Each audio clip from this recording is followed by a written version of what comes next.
Para mostrar ao ser humano a necessidade que ele tem de ser abençoado, trabalhado, resgatado.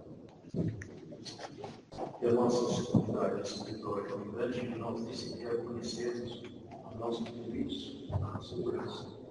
Prova disso que ele, pouco antes desse evento, ele negociou Jesus 3 vezes. Ele mesmo me dizia que daria a vida a Deus. Também o sumo sacerdote, também colocado para estar diante do povo, vestido da lei, vestido da justiça. Ele mesmo cometeu vários equívocos com o Senhor. Ele obrigou a buscar um juro-te pelo Deus vivo.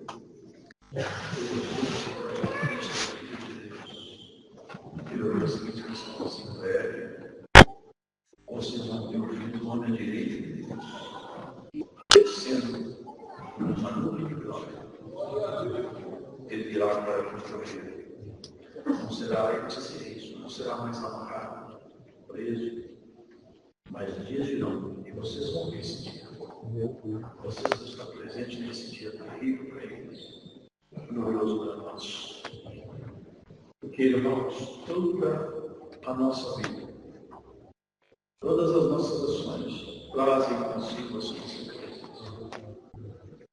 E a lei alguém falou comigo: a lei da semeadura e a lei do crente participam do mesmo simples verbo.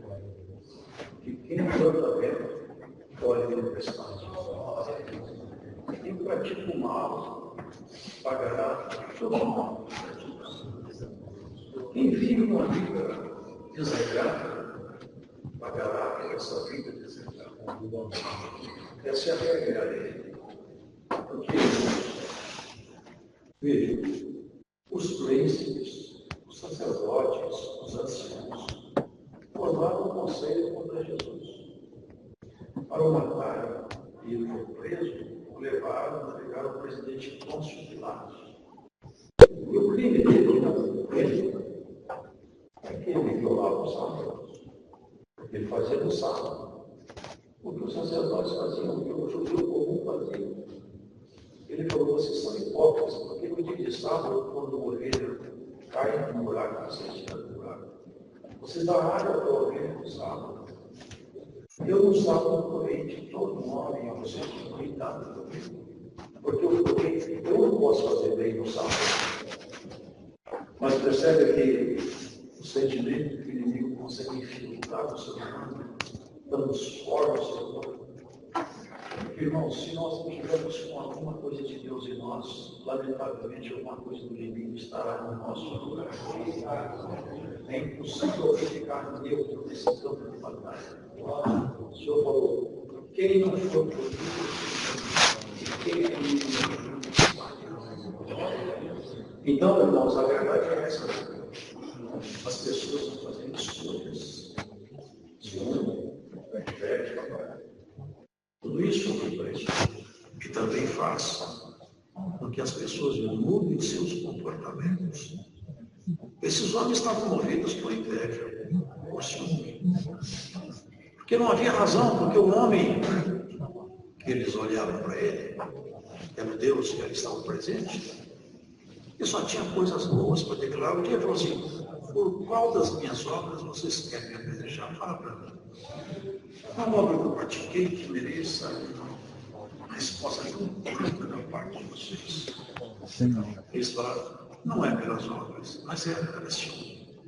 Mas é porque, sendo tu homem, tu te fazes a ti mesmo filho de Deus. Olha que coisa maravilhosa. De fato, ele é filho de Deus.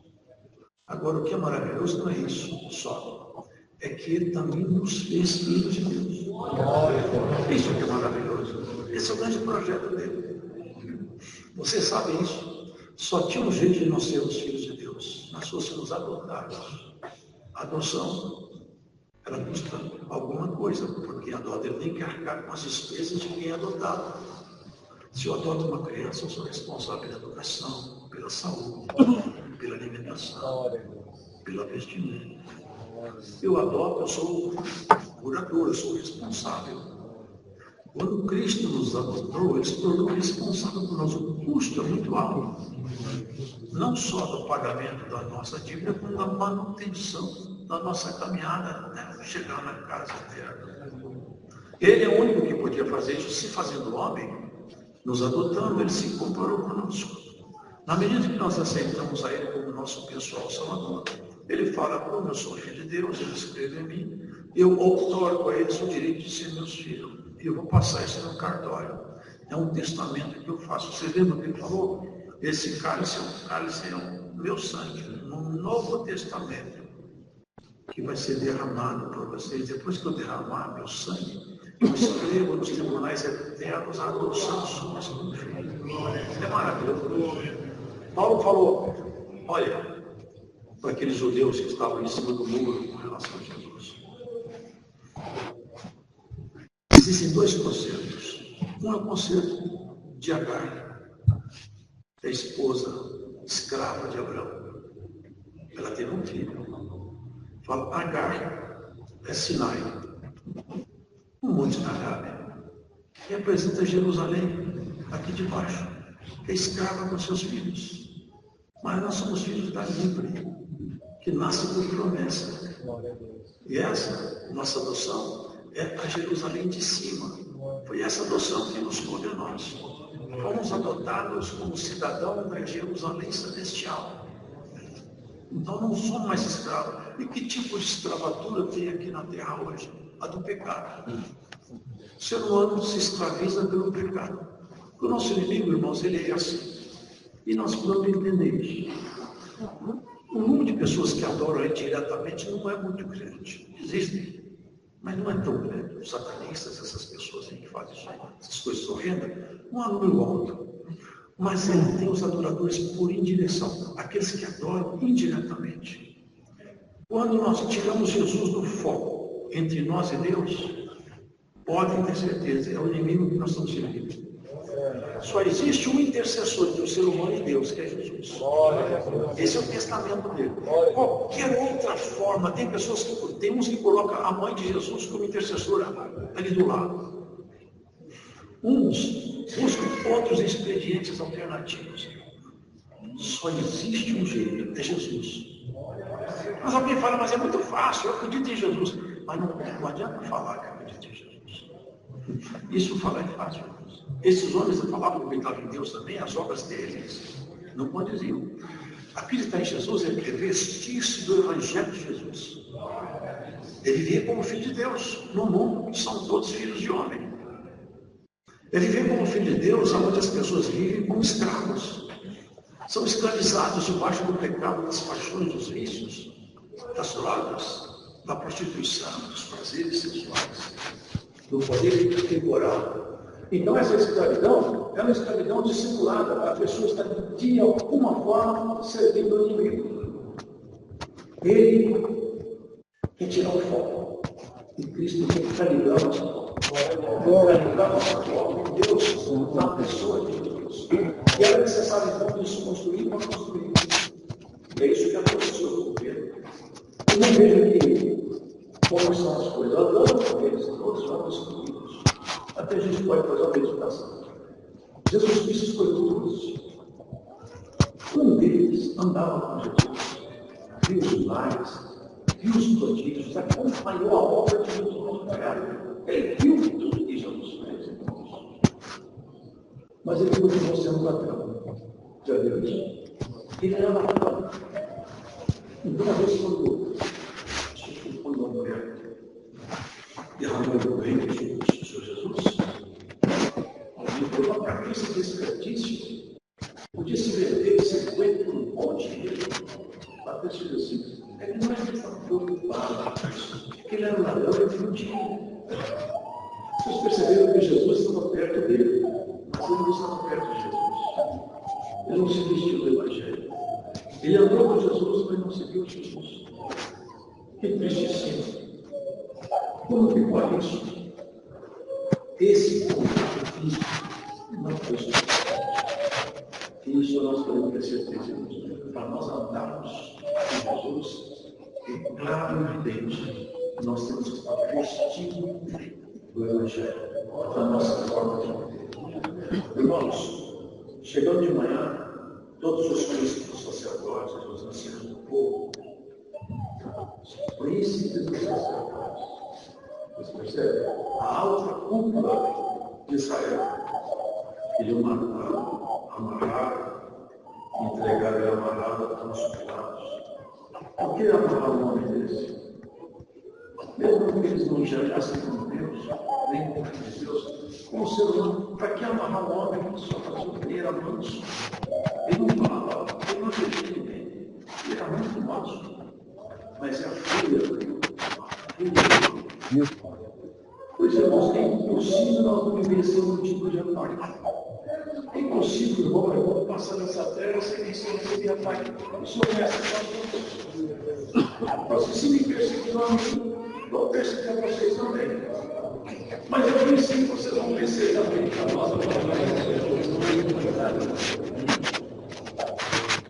Judas Iscariotes, vendo que fora condenado, trouxe arrependido as 30 moedas de prata aos príncipes do sacerdote e aos anciãos. Vendeu para fazer dinheiro. Barbaridade. Vender Jesus Cristo. E o que é o mais assustador é que um preço bem miserável. 30 moedas de prata, nesse caso aqui, valia a um terreno maldito, um lugar de orelha, um campo de orelha. Olha como está o coração de Judas. E olha como está o coração dos príncipes dos sacerdotes. Eles eram uma razoável. Quanto que vale isso? 30 moedas é um bom preço para ele. Não é assustador isso.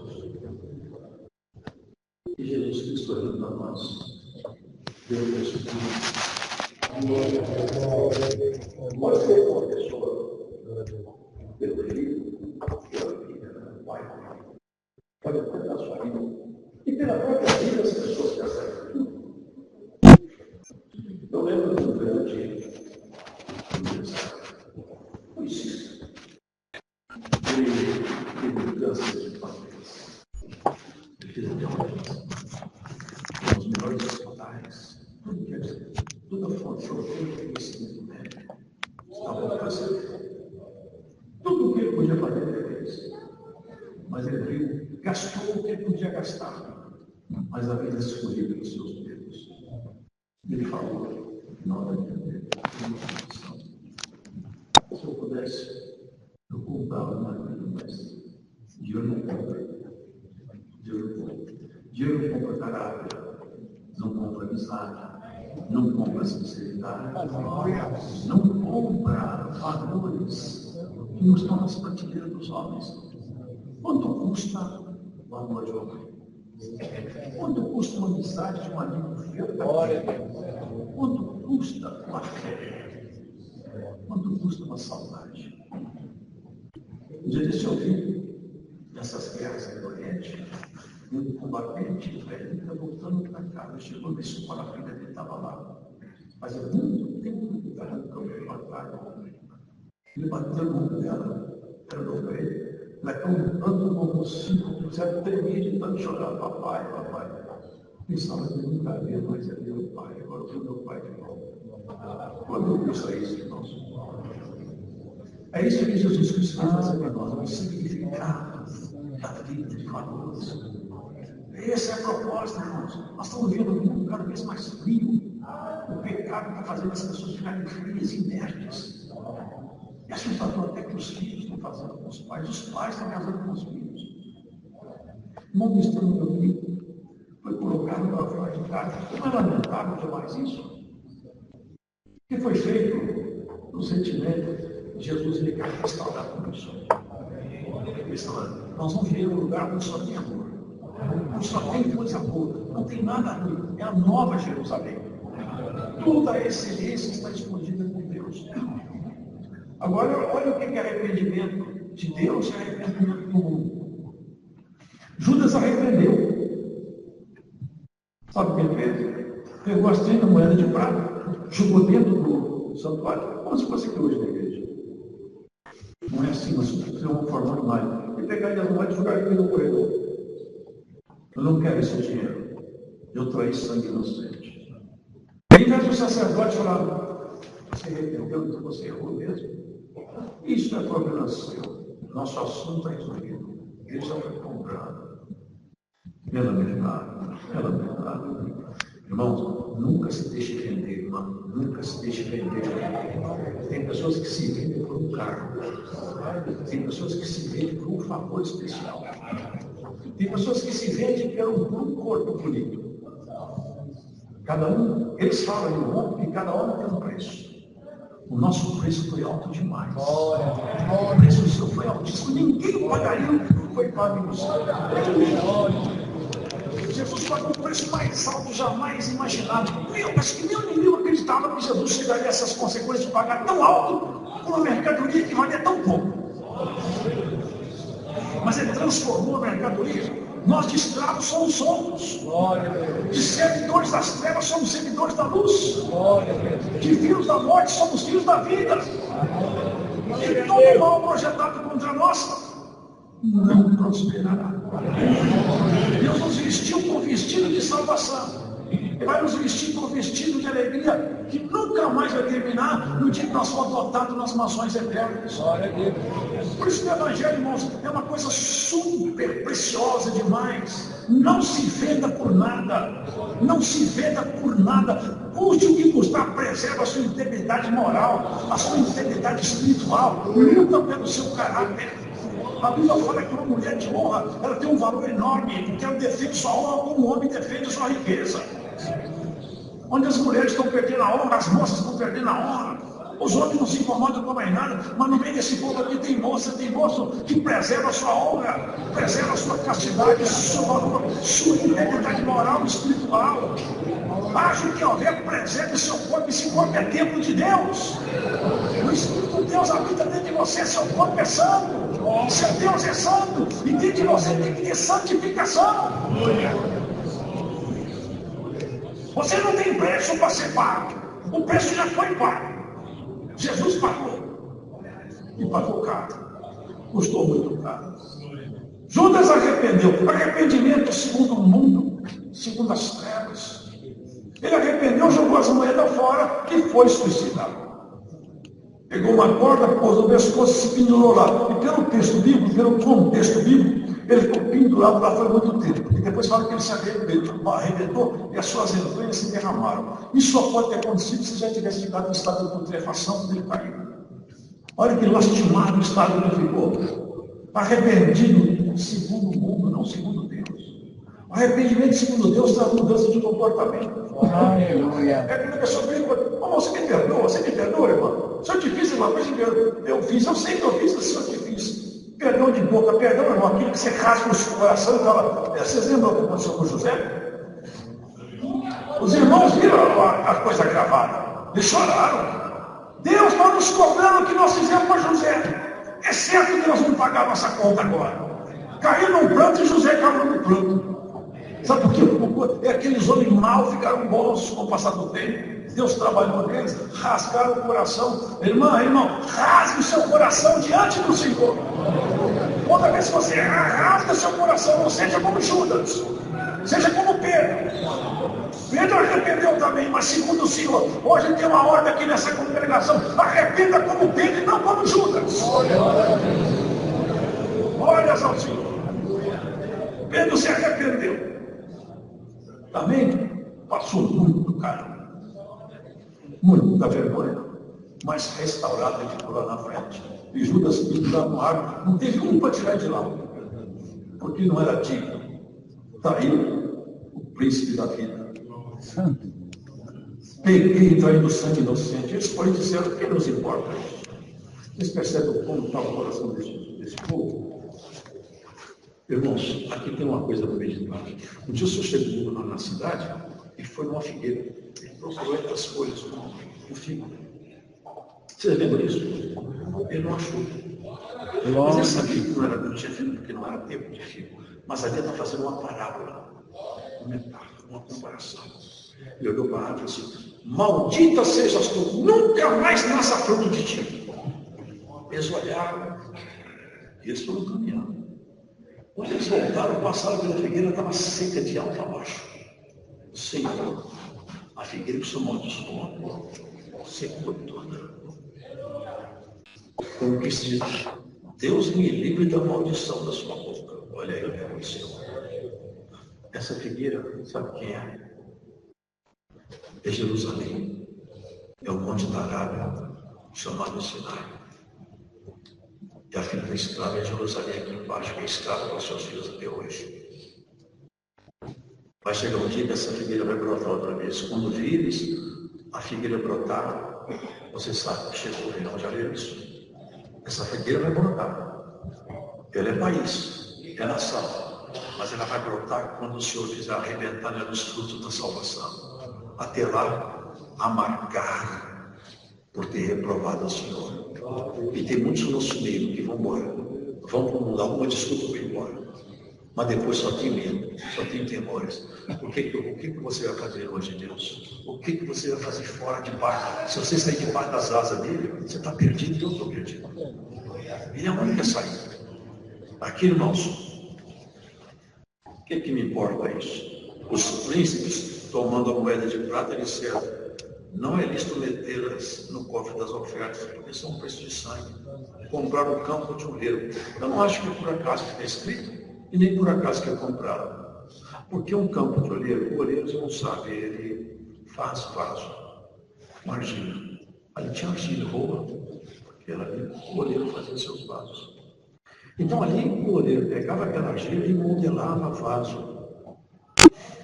O preço que foi pago em Jesus foi para comprar um campo onde os vasos eram modelados. Vocês entendem isso aqui? Eu entendo que isso aqui tem uma mensagem cifrada. Jesus morrendo, ele agora pegou uns barros aí para modelar. O sangue dele, o preço dele é para modelar vaso de argila. Tenhais esse tesouro em vasos de barro, para que a excelência provenha de mim e não de vocês. Já leram isso? Nós somos esses vasos modelados pela mão desse oleiro maravilhoso chamado Jesus. Nos comprou, está modelando cada um de nós no seu tempo. Nós estamos debaixo da modelagem desse grande oleiro. Ele está trabalhando, e uns já está avançada a obra, outros a obra está ainda inicial. Mas ele, se você não atrapalhar, o vaso vai ficar pronto. E fica pronto. E sabe como é que esse vaso funciona? Vocês já viram como é feito? Antigamente, a porcelana mais bonita, mais cara, era a porcelana chinesa. Era mais refinada a porcelana aqui. Não. Sabe como é que se termina a porcelana? Então, é tudo argila. Dá uma pintura nela. Não vai ficar boa mesmo, ela vai para o forno. Quando ela sai do forno, ela vira porcelana. Antes de entrar lá, é argila. E de tempo em tempo, Deus tira do forno. Olha, entrou argila. Se pegar, suja a mão. Se apertar, amassa. Mas a porcelana você pode pegar por coisa que um café quente ela toma. Suporta para o mar. Você é argila nas mãos do Senhor. Esse campo do oleiro aqui, ó, é a graça de Jesus. É o campo do oleiro. E bem-aventurado é você que você te achou aqui nesse lugar bom para te modelar. E fica tranquila, porque no forno tem a temperatura certa, não queima. Se passar do calor, queima. Ele mede lá fora. Chegou a hora de tirar do forno. E tem aqui vaso que já está na hora de você sair do forno. Esse mês você sai do forno. Esse mês você vai ser tirado do forno. Em nome do Senhor. Esse mês o forno acaba com alguém que está aqui. E você que o forno demora um pouco mais, calma. Não vai te queimar. O fogo não vai te queimar e a água não vai te afogar. Esse goleiro sabe cuidar, ele cuida de cada um. Ele sabe o nome de cada bicho, irmãos, ele sabe o nome de cada estrela. Aleluia. Ele conhece cada formiguinha, cada inseto. Quantos cabelos tem na sua cabeça, ele sabe tudo, ele conhece tudo. Te conhece pelo nome e até pelo novo nome que você não sabe qual é. Por isso, queridos, Essa é a graça do Senhor. A melhor coisa que podia acontecer com nós, o que aconteceu. Agora nós temos que dar valor a isso. Dar valor, não negociar princípios. Não fazer exceções na sua vida. Não começar a abrir portas demais, porque se abre uma porta, abre duas, daqui a pouco entra o que não podia entrar. Depois que entra para sair, é complicado, é igual a doença. Para pegar a doença é fácil, agora para tirar certas doenças dá um trabalho tremendo. Tem doença que é internação, antibiótico, e é uma sequela, fica até sequela. Espiritualmente, não tem coisas que entram em nós que deixam sequela. Mas nós podemos evitar. Tomando uma vitamina boa, andando com um ambiente limpo. Não é verdade? Toma uma vitamina aqui hoje que não vai te pegar sequela nenhuma espiritual. Tem muitos que estão caminhando sem uma sequela. É espiritual isso aqui, não é carnal. Mas tem muitos que estão arrastando o pé, estão arrastando a mão, estão falando devagar, porque pegou a sequela espiritualmente, já não consegue andar como andava, já não consegue falar com Deus como falava, mas hoje o Senhor quer reavivar.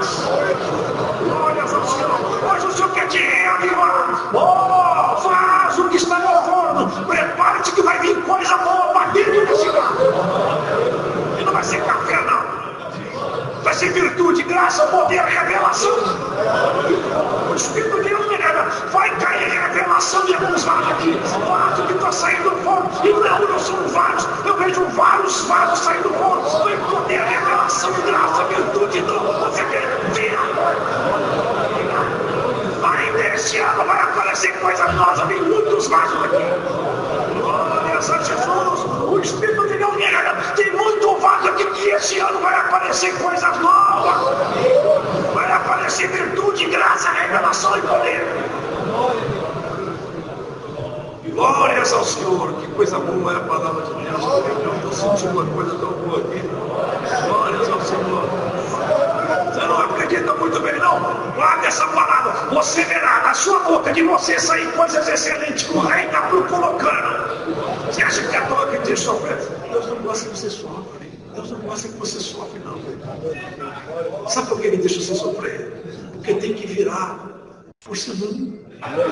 Não pode ser um vaso de barro. Vaso de barro suja a mão, quebra, não serve para nada, você põe água derrete o vaso. A porcelana você pode pôr. E quando faz então aquelas obras finas de arte, tem perfume que vem numa embalagem, que o perfume é bom demais, a embalagem é mais bonita ainda. Trabalho de artista. É assim que ele está fazendo. Embalagem, você não vê, mas espiritualmente a sua embalagem está ficando boa. Do lado de fora não, mas por dentro está. E por dentro vai sendo colocado coisa boa. Sabe o que Paulo fala? Nós somos cheios de vida. Sabe o que é isso? É quando Deus olha para você, Ele vê em você vida, a vida que sai das tuas obras, dos teus olhos, dos seus pensamentos. Tem crente que até os pensamentos dele perfumam o ambiente. Tem crente que quando ele abre a boca, os demônios vão tudo embora, atrapalhou a guerra do inferno.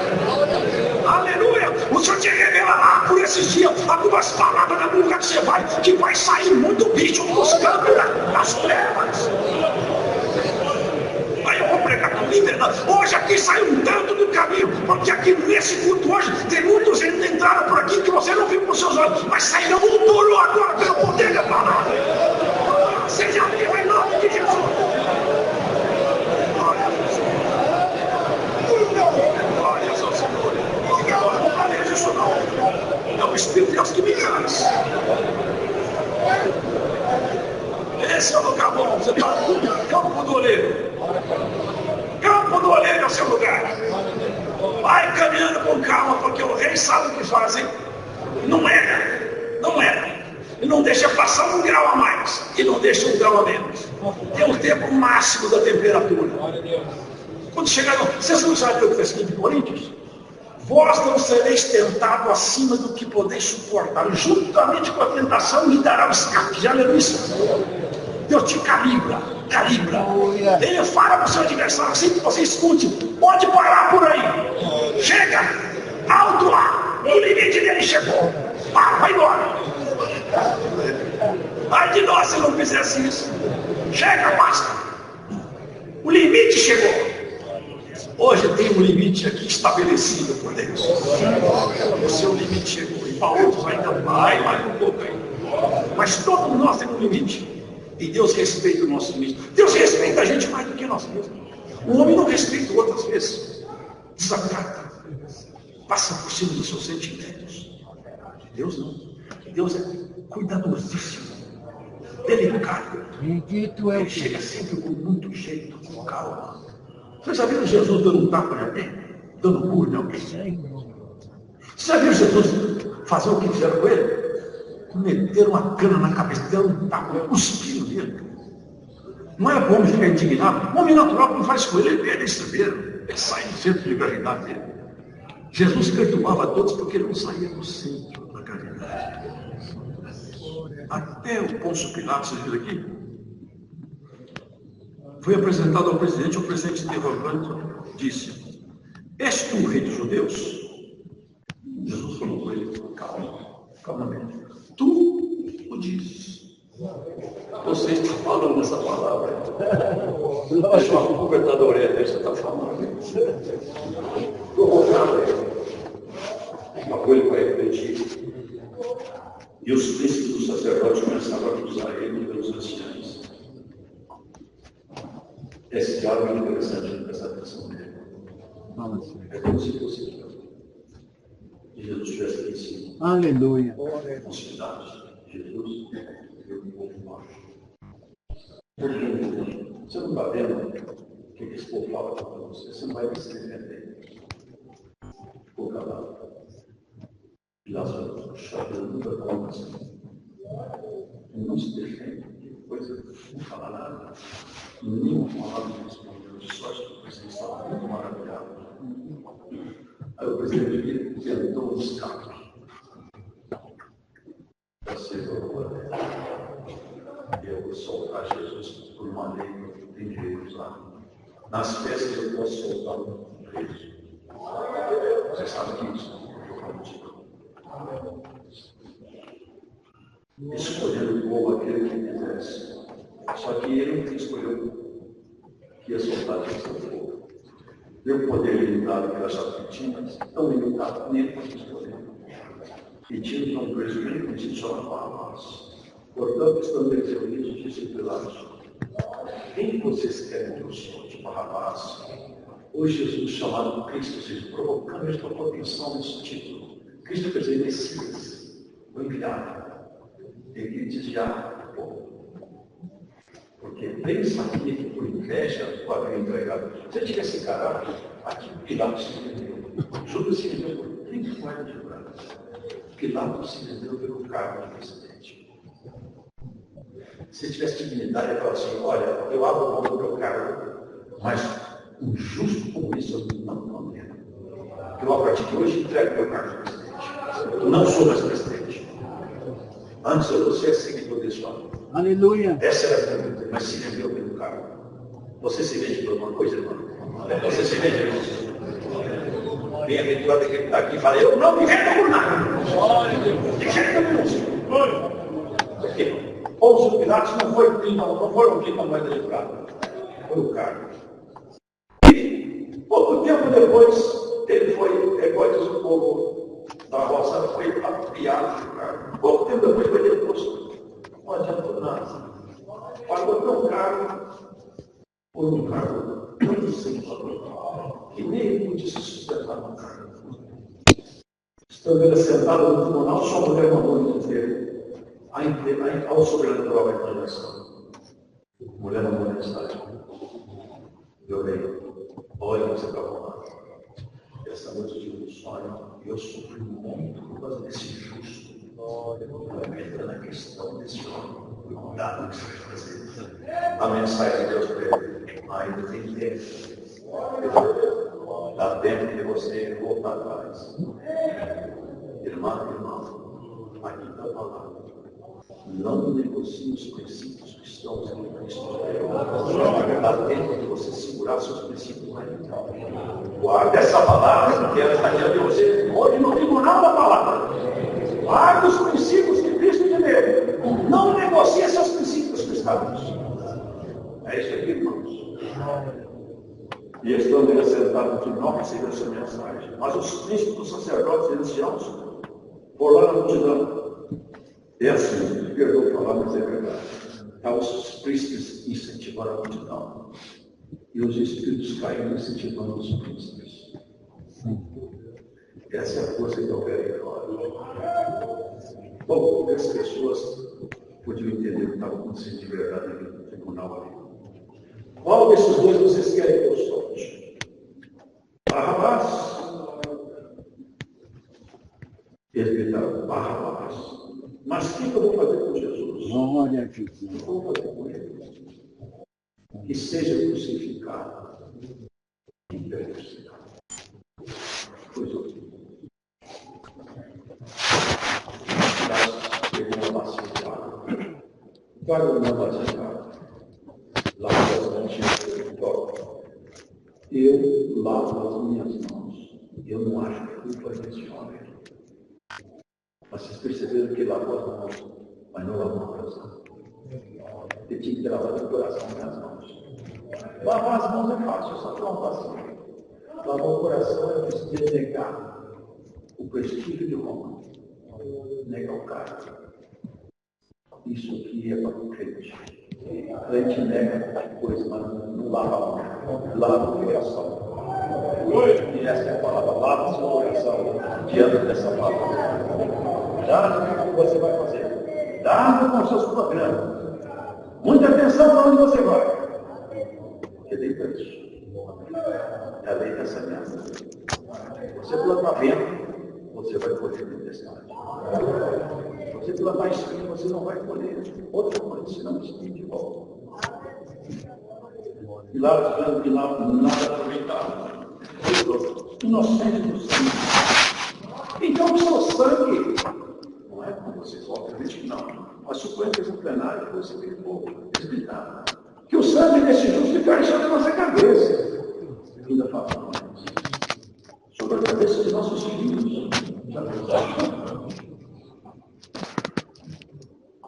Isso aconteceu. Além de conclusão depois, o exército de Roma, liderado por Vespasiano, entrou em Jerusalém. Meteram fogo nas portas da cidade, derrubaram os muros, derrubaram o templo de Jerusalém, mataram com a espada os sacerdotes. E quase 1.900 anos, os judeus ficaram o mundo inteiro dispersos, perseguidos com um nome que chama de antissemitismo. Foram perseguidos no Oriente, na Europa, perseguidos na Europa, fugindo desse mundo novo, e a essa região da América. Perseguidos o tempo todo, odiados. Israel tem guerra, nós vamos excluir Israel do mapa geográfico. Pelo menos. Até hoje, porque a paz deles, eles rejeitaram. E a nossa paz. E a nossa paz é Jesus. Não rejeita as coisas. Antes dessas coisas. Se Cristo do Evangelho, que vivam a vida ligada com Ele.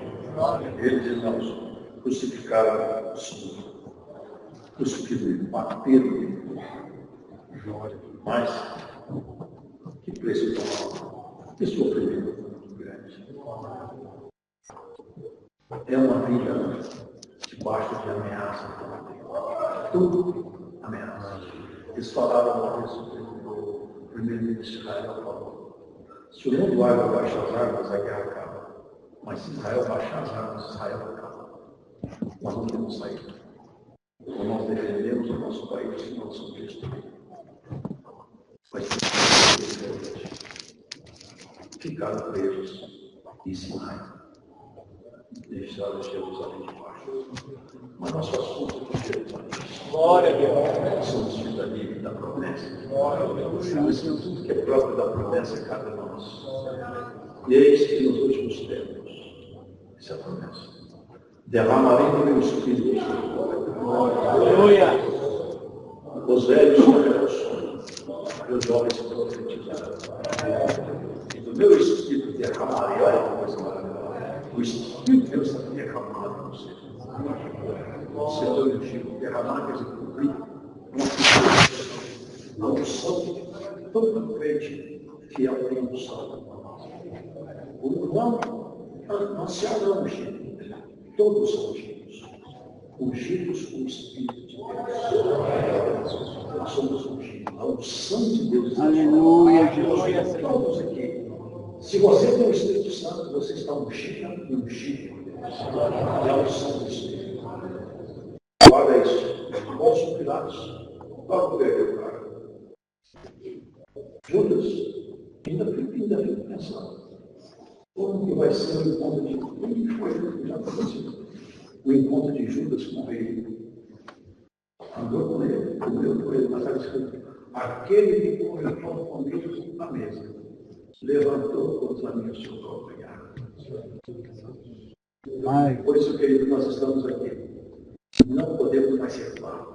Você está numa situação que você não pode voltar mais atrás. Você não pode mais recuar. Você só tem uma saída agora. Glória a Deus. Você não pode recuar. Glória a Deus. Se você recuar, você não tem solução. Glória a Deus. Você não tem alternativa. Você pode até cada vez melhor. É segunda mão do teu filho. Repara, gente. Nós não temos opção para ele. Nosso negócio é ir de avante rumo à perfeição. Deus e Deus. Amém.